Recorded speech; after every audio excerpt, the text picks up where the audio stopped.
Hey, what's going on, Dodgers Nation? D-Mac here. You can follow me on Twitter and Instagram at DMac_LA. The Dodgers are interested in trading for Yankees shortstop Isiah Kiner-Falefa. We're going to dive into that rumor in just a second. But quick reminder for all things Dodger baseball all year long, be sure to hit that subscribe button, hit that notification bell. And if you really want to support the channel, you want to see us post even more Dodgers content, smash that like button. And as always, I'm with your takes down below in the comment section. Today's Dodgers Nation question of the day: do you want to see the Dodgers trade for IKF? Should LA make a trade for Isiah Kiner-Falefa? Let me know down below. And for all latest Dodgers news, head over to DodgersNation.com. So heading into this season, it was clear who was going to be the shortstop for the Los Angeles Dodgers. Gavin Lux was going to take over for Trey Turner at short, but unfortunately, he suffered a season-ending ACL injury, and Miguel Rojas, he stepped into that role. Miguel Rojas will be the Dodgers' opening day shortstop. The only issue is their depth took a major hit. That bench has really thinned out. Now, the question now is, will Andrew Friedman look to make a move to try to bolster that bench, to add another infielder before the season begins? Well, there is a rumor right now that the Dodgers are interested in trading for Yankees shortstop Isiah Kiner-Falefa. Bob Nightingale wrote in USA Today, now that the Los Angeles Dodgers are without shortstop Gavin Lux for the season, look for them to revisit trade talks with the New York Yankees about Isiah Kiner-Falefa. And The Athletic wrote, the Yankees have reportedly had conversations with the Rockies and the Dodgers centered around Isiah Kiner-Falefa. COD's contracts approximates the Yankees' current luxury tax payroll to be at $289 million, or $4 million shy of the top penalty tier of $293 million. Trading Kiner-Falefa could give the Yankees more wiggle room in a trade for a left fielder or for pitching help. It would also clear up the infield picture, which currently features two players who profile better as utility men in Kiner-Falefa and Oswaldo Cabrera. DJ LeMahieu also figures to bounce between second base, third base, and first base, but in a starting role. So it's been a while, and I'm feeling like a hot dog today, so let's break out that Dodgers rumor meter. For this rumor that has the Dodgers interested in potentially trading for IKF, I'm going to give this a 2.5 Dodger dogs. I think the Dodgers are exploring their possibilities. Andrew Friedman said a few weeks ago that they were in the process of evaluating everything and really seeing if there was a guy out there that really profiled that could help this team. And I think this Dodgers team could absolutely use some help as far as infield depth. And you have Miguel Rojas, who's a guy that we know is a top shelf defender. We know that he can play that position at an elite level. Offensively, he's not going to be a force. There's no question about that. But what happens if Miguel Rojas gets injured? What happens if he pulls a hammy or hurts something and he goes down? Then who do you turn to at that position? Yes, you do have Chris Taylor, who Dave Roberts has already said is going to be playing around 20% of the games at that shortstop position, but he's another guy who's dealt with injuries throughout the last few seasons. So I think bringing in a guy like IKF does make some sense for several different reasons. One, he provides that infield depth. He's a guy that can play multiple positions. He's a very versatile defender. He came up playing shortstop. He was drafted as a shortstop, but because the Texas Rangers were so stacked in their infield, you had Rougned Odor, you saw Adrian Beltre, he picked up that catcher's glove and learned how to play behind the dish. Now, you don't expect him to play much catcher if the Dodgers trade for him, but hey, it's nice to have an emergency catcher. And also, when someone's a catcher, you know they have high baseball IQ. You know he's absolutely adaptable. Look, if they want to throw him in the outfield, I'm sure he can learn to play that position with relative ease, and he could be competent out there. So what are the pros and cons of IKF? Where the first pro is he's a versatile defender. He's a guy that can spell guys throughout the infield. If Miguel Rojas does go down with an injury, if Chris Taylor goes down with an injury, he's a guy that has played shortstop at the big league level. Now, he didn't play the position as well as the Yankees had expected him to. If you look at his errors last season, if you look at some of his defensive metrics, they don't really scream, hey, he's going to be an elite defender, but he can get the job done, and I'm sure he's going to bounce back to a certain extent. Now, what is his biggest con? Well, he doesn't bring a lot offensively. He's not going to be a big force.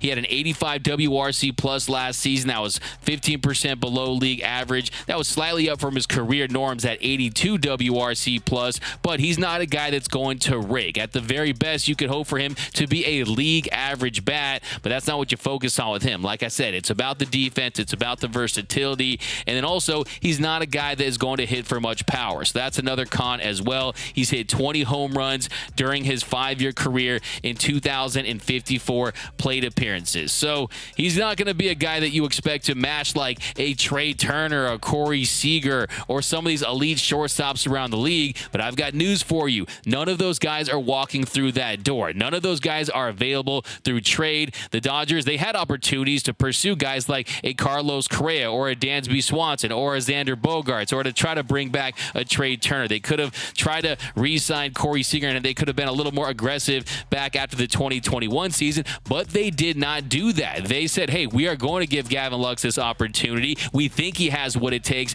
to be the long-term solution at the shortstop position, but unfortunately, injuries occur. Injuries are part of the game, and Lux is going to be lost for the year, and now it's time for the Dodgers to pivot. It's time for the Dodgers to, in my opinion, focus on the defense at the shortstop position. When you consider the restriction on the shift, when you consider the fact that you need a premium defender that you can trust at that position this year, I'm absolutely okay with going for a glove-first, defensive-minded shortstops. Well, Miguel Rojas is more than capable of holding that down position, at the very least defensively, and I think his offense is going to be better than it was last year when he was struggling with injuries. Now, even in a horrible year at the plate, he posted a 2.5 WAR last season, so he does provide that value with the glove. The only issue is he was brought in to be that insurance policy, to provide that depth, but now they have to rely on him at that position, and there's really not many other guys that you can trust at that shortstop position full time. And at the very least, IKF has proven that he can play shortstop at the big league level. Like I said earlier, he is not going to wow you with his ability at the plate, but if he does improve just a little bit, he can get close to league average, and that would go a long way to justifying his role on this team. Look, Yanni Hernandez and Eddie's Leonard, guys like that, they would kill to have an 85 WRC plus at the big league level. I mean, it's not easy to hit, and when you combine what he can do defensively, I think that definitely is something that is very intriguing. And there's a reason why Andrew Friedman and the Dodgers are interested in him. That should tell you enough. So I think that's another benefit of an IKF, because look, let's be honest, like I just said a few seconds ago, they are not these big name shortstops, these offensive powerhouses out there. You're not going to go to a Honda dealership and expect to get a Ferrari, okay? None of those pieces are out there right now. So the best available talent is guys that are more defensive minded. Now, I have spoken about Willy Adames, and Willy Adames is a player that I could get behind if the Dodgers traded for him. I advocated for LA to pursue a trade for Willy Adames and Corbin Burns because I like Willy Adames' defense. I like the fact that he has some pop in that bat. He does strike out a lot, so he is a flawed player. He's also only under team control for one more season, so the Dodgers wouldn't have to be locked up with him long term. So yes, in theory, if the Brewers are willing to trade Willy Adames, I think it would make sense for the Dodgers, but that just doesn't appear to be the case. If Willy Adames is going to be available, it's going to be closer to the deadline, and even then, is he going to move the needle like a massive impact trade? No, he is not. So I think at this point, the Dodgers should really focus on zeroing in defensively, and if you need more production offensively, you look to trade at other positions. I mean, Brian Reynolds is a guy that could be available. If you're looking to truly get an offensive powerhouse, you really have to go that route, and in my opinion, the Dodgers, their primary focus should be on trying to get another ace-level starter. So if I'm the Dodgers, I'm keeping my chips for that ace-level starter, for that truly impact bat, and I'm using this as an opportunity to button up that depth, to button up that infield defense, and that is what IKF could bring to this team. He's also only under team control for one more season. He's due to make $6 million this year, so he wouldn't break the bank. The Dodgers wouldn't be tied to him long term. Now, who would they give up? Now, Trayce Thompson is an interesting name because the Yankees, they need another corner outfielder. Trayce Thompson is a guy who we've talked about extensively, how some of his numbers, some of his metrics point to some regression this year. If you look at those high BABIP numbers, if you look at that high strikeout rate, if you look at his reverse splits where he had far more success against righties than versus lefties, well, those are some concerns, and he also struggled mightily down the stretch last season. He did not perform well at the plate in the NLDS, had 6 strikeouts strikeouts and 13 at-bats. So, yeah, there is some level of concern and some doubt that I have that Trayce Thompson is going to be that guy that was having so much success during the Dodgers' epic summer run. And can he hit lefties? Last year at 629 OPS versus Southpaws. And the reason why the Dodgers took a flyer on Trayce Thompson is because they expected him to, at the very least, be able to have some success against lefties, and he didn't do that. So if that pattern continues this year,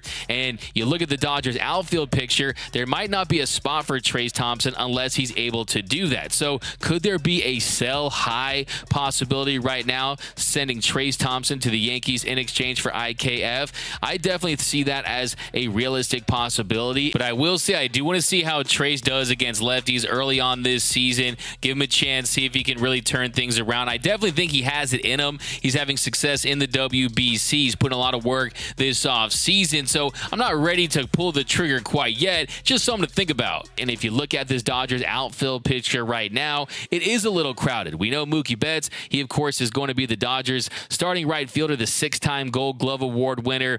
Dave Roberts said yesterday that they expect him to play 20 games at the second base position. That's down from the 40 games that he said earlier during spring training, but that leaves basically 5 guys vying for 2 spots. In the center field spot, you have Jason Hayward, who had a nice start to spring training but has definitely fizzled. He definitely needs to make some adjustments. That swing is starting to look long once again, but look, when you consider his relationship with Freddie Freeman, they bring him as a veteran. Andrew Friedman has already said essentially that he's going to make that opening day roster. He's going to be on this team. And you look at the left field, you got David Peralta, who they brought in. They signed him to that 1-year deal. He is going to get playing time against right-handed pitchers. Chris Taylor, you sign him to a 4-year, $60 million deal. You expect him to get a lot of opportunities to get playing time. And we know that Chris Taylor is a guy that usually finds the field when someone gets injured, but if someone doesn't get injured, he's still going to need to play. You're not going to just have him cold on the bench. And then James Outman, I mean, I can scream it from the highest mountaintops. James Outman needs to be on the Dodgers opening day roster. In my opinion, he should be the starting center fielder because he's raked at every level. He can get it done defensively. He just needs big league at-bats. He needs opportunities to prove that he can be that guy. And if he's not that guy, then the Dodgers, they could pivot. They could explore a trade for a Brian Reynolds or some other options that could be made available. But if I'm the Dodgers, why would you wait for James Outman to see what he has a few months down the line when at that point you're going to be closer to the deadline, when you're not going to give him a fair evaluation? So I think the evaluation process, the assessment process for James Outman needs to start earlier than later so you can see what you need to address at the deadline. So I'm definitely open to the possibility of trading for IKF, and he's not going to be an absolute game changer, an earth-shattering move for the Dodgers, but I think he gives them some much-needed depth at the infield position. And also, he added 18 pounds of muscle this offseason. He's a guy that was born in Honolulu, Hawaii, and he said that he gained the weight through eating lots of rice and lots of poke, lots of fish, and he's going to want to be at his very best. He has all the incentive in the world, having just 1 year of team control, to have his best season and really look for a new deal in the offseason. So we've also seen the Dodgers make deals with the Yankees. They traded for Joey Gallo last year at the deadline, and I could see it happening because the Yankees absolutely need to give Volpe and Peraza the opportunities that they need. And look, let's be honest, even though he said all the right things and that he grew up a Yankees fan, he just wants to help this team in any way he can, they don't really have a pressing need for him at this point. He was supposed to be a stopgap shortstop that was going to give time for Volpe and Peraza to develop, and they were going to get that opportunity when they were ready. So he served his purpose, and I think it's time for him to move on, and I think he could be had at a very affordable price. So offensively, yeah, he's not going to knock your socks off. He was 15% below league average, but Miguel Rojas, he was 27% below league average last year. And with some more pops, some more home runs, some more extra base hits, maybe you can get him to league average. And I just think now more than ever, you need that infield depth, and he can absolutely provide that. So I definitely think it's an interesting idea, but I want to get your thoughts. Do you think the Dodgers should trade for Isiah Kiner-Falefa? I want all your thoughts, all your takes down below. My name is Doug McCain. My friends call me D-Mac. You can follow me on Twitter and Instagram at DMac_LA. For all latest Dodgers news and rumors all season long, be sure to hit that subscribe button, hit that notification bell, and if you really want to support the channel and you want want to see us post even more Dodgers content, smash that like button.